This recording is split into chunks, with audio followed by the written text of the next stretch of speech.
mag-uusap po kayo muli. Pero kung talagang hindi na siya makakapasok, Ako, hindi mo siya nakakausap eh. Kasi ako talaga po mag-reply sa yung ginagawa ko.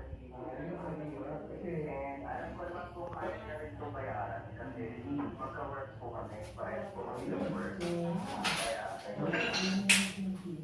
pero kasi siyempre, kaya nasa yung period. Kasi, ang wala lang siguro kayo na reason, yung tinatawag natin escalation clause.